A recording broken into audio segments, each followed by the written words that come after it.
Hello, it's Monday, April 6th, 2026, and I'm sick. uh, got, picked something up in Vegas.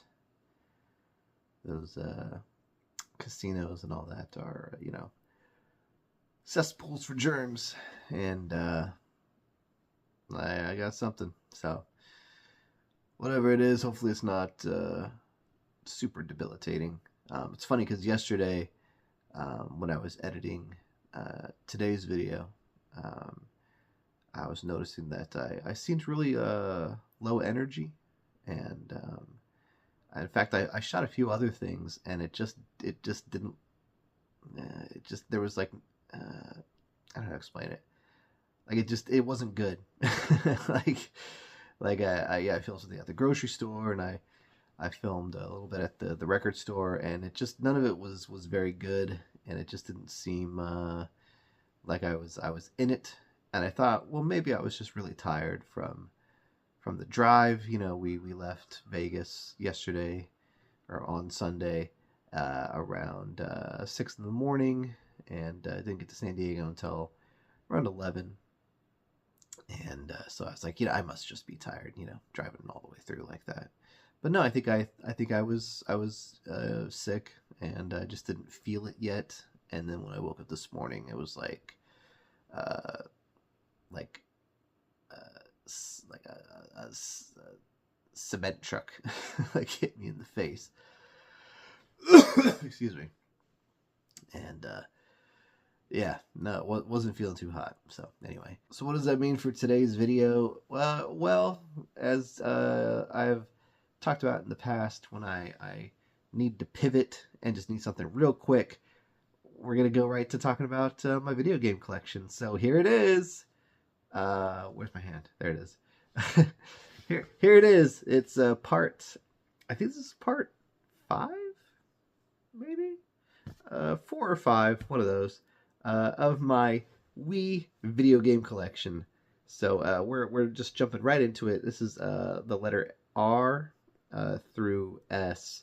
I don't think it's all the S's. There's definitely more, but we're gonna kind of keep this one a little shorter today. So because I still have to edit it, and I'm sick, and I don't want to sit here and edit a video all day. So let's get this going. So we've got Rayman Raving Rabbids and Rayman Raving Rabbids 2. This was a launch title for the Wii when it came out. I picked this up on when the Wii came out. I actually got the games first before I got the console, because I was like, well, I want to make sure I have the games for when I eventually get the console. It wasn't too long after the launch that I got the console. It was about a week. But I did pick up day one Rayman Raving Rabbids, Red Steel, and Legend of Zelda Twilight Princess. So anyway, Raving Rabbids, Rayman Raving Rabbids, and its sequel, Raving Rabbids 2. This kind of set the template for all of the kind of mini game style games that would come out for the Wii over its entire lifespan. Like these games, it's essentially a bunch of small games where you use the Wii remote to kind of do funny little motions with them. And so any game that is just a collection of mini games, you can thank the Raving Rabbids titles for. That's why we have so many of these, because this game was a huge hit. And I think it's like one of those games where I feel like anybody who had a Wii had at least one Rabbids game. So again, it started out as Rayman Raving Rabbids, but eventually it would just be called Rabbids. Like they became their own thing. Like, so this one is Rabbids Go Home, a comedy adventure. Is that the subtitle there? This is some kind of GameStop bonus here. GameStop exclusive 2 bonus Rabbids. I don't know. I bought this used. Who knows what the actual bonus content was? But anyway, so this is just a continue. So Rabbids became their own thing. Like they dropped the Rayman name altogether, and Rabbids just kind of became the hot property. This is again another mini game collection featuring the Rabbids characters, and this one I believe has a little bit more going for it. Like it's more than just mini games. I think there's like there's like stages and you kind of move around maybe a little bit. Anyways, this is fun, but not great, but it's fun. What do we got next here? Ready to Rumble Revolution. This is a boxing game, as you can tell by the guys with boxing gloves. Ready to Rumble Revolution has, as you can see, multiple caricatures of famous celebrities and athletes. Like there's Shaun White, and there's a Jack Black guy in there, and Brad Pitt as Tyler Durden, and Simon Cowell. I'm not sure who this guy is or who this guy is, but they were probably some kind of reality star from the mid 2000s when this game came out. I haven't played Ready to Rumble Revolution. In fact, I haven't played any of the Ready to Rumble games, but it's an arcade boxing game that got big on the Dreamcast and the PlayStation 2 and the GameCube when those, were big in the early 2000s. So, anyways, this is the Wii version. I don't think this might be the last one they made. I don't think they made I haven't made one recently, that's for sure. So yeah, maybe I'll check this out, or I won't. Who cares? Alright, so I had mentioned that Red Steel was one of the launch titles that I purchased when the Wii came out. For whatever reason, I don't have a copy. I must have sold it at some point. So I just have Red Steel 2, the sequel, and haven't played it. The first Red Steel, it was okay. The controls were a little funky. It's a first-person shooter. It was made by Ubisoft. The sequel uses the Wii Motion Plus peripheral add-on to the remote to kind of give you more control over like how the gun and the sword works. So the whole thing about this is that you use a gun to shoot, and then you also have like a samurai sword. You use the Wii remote to do the sword stuff, and you use the nunchuck to like shoot your gun. So anyway, Red Steel 2. I should probably check this out one of these days. Hopefully soon when I'm not sick. All right, here's a good one. Resident Evil 4 Wii Edition. This, of course, came out on the GameCube first, then the PlayStation 2. And this is the Wii version of Resident Evil 4, which adds motion controls. Hooray! You basically you swung the Wii remote around to like use the knife. I guess it adds a little bit of flavor. Like you could use it to aim the gun and stuff or whatever. But the good thing is that you could also just use the Wii's like Pro Controller plugged into the bottom of the Wii remote and use that to play the game like you would on the GameCube or the PlayStation. The graphics were slightly improved and all that. So a really great version of Resident Evil 4. This is probably the best you can do, aside from maybe like an HD re-release. Did they do any HD re-releases? Now that I think about it, I don't know if they did. But this was a great version of Resident Evil 4.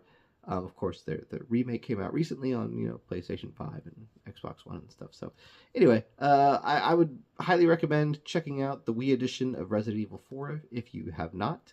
It's a great game and should be in every Wii owner's library. All right, we've got a twofer here. This is Resident Evil: The Umbrella Chronicles and Resident Evil: The Dark Side Chronicles.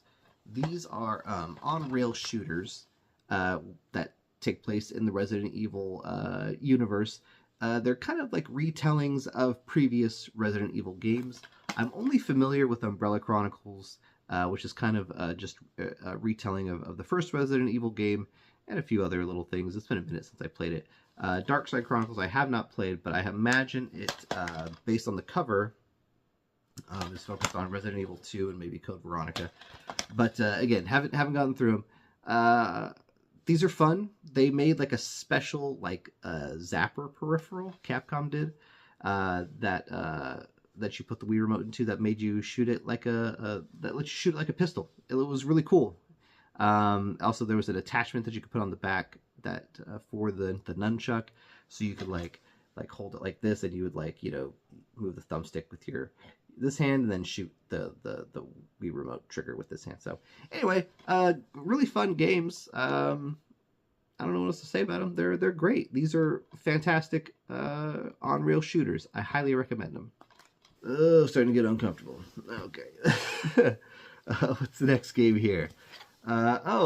Rune Factory, Tides of Destiny. Have not played this game, but it's a role-playing game. It is anime style art, so I knew that it would be in high demand at some point in the future.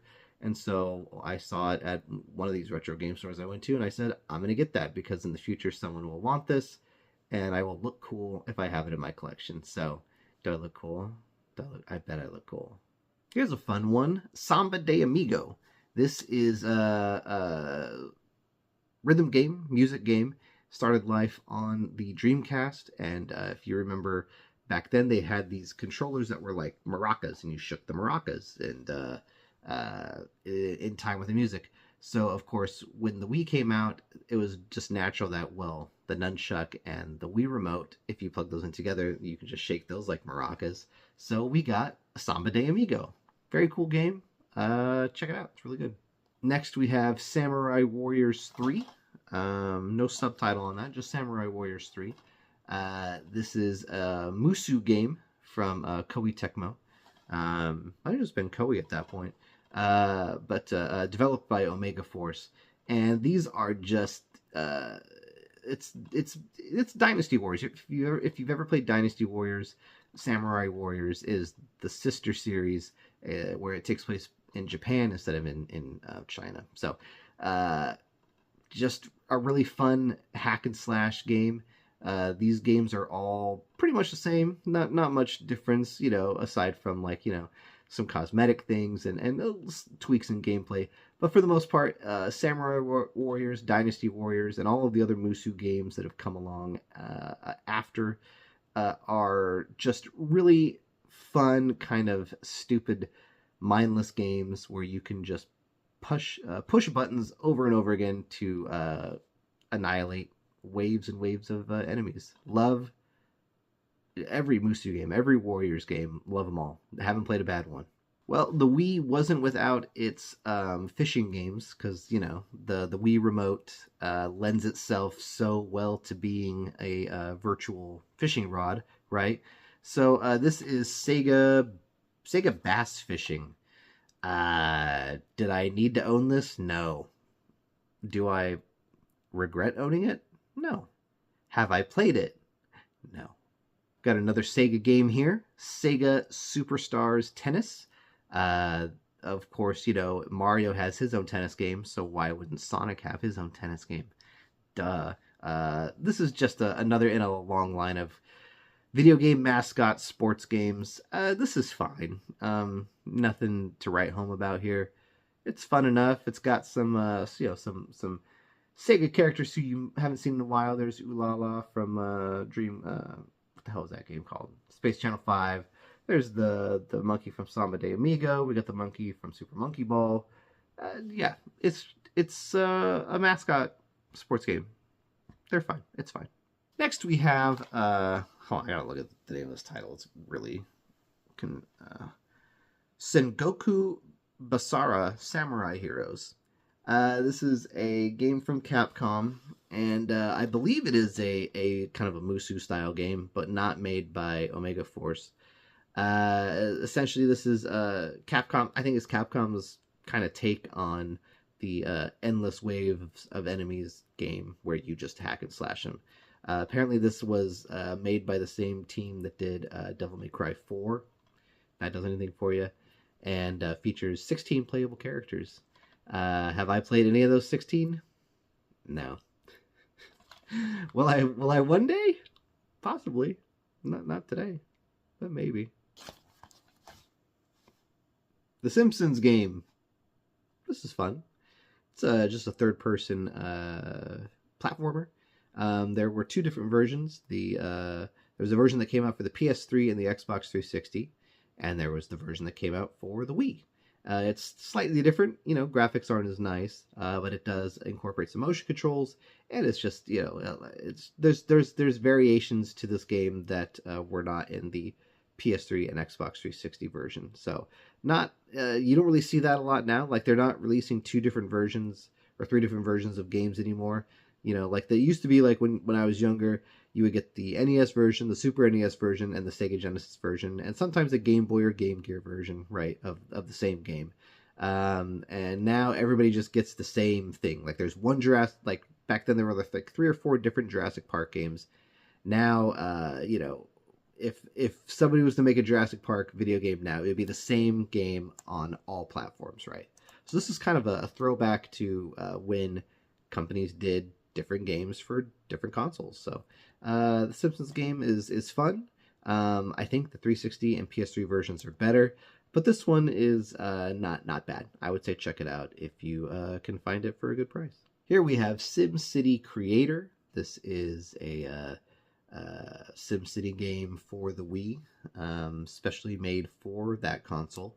Again, I think because of the Wii's motion controls, there was a sense that if you were going to make a game and it was going to come out on the Wii, you had to make it different because the control scheme versus PC or Xbox 360 or PS3 were just wildly different from what the Wii could offer. So the Wii got a lot of exclusive versions of games. SimCity Creator is not immune to that.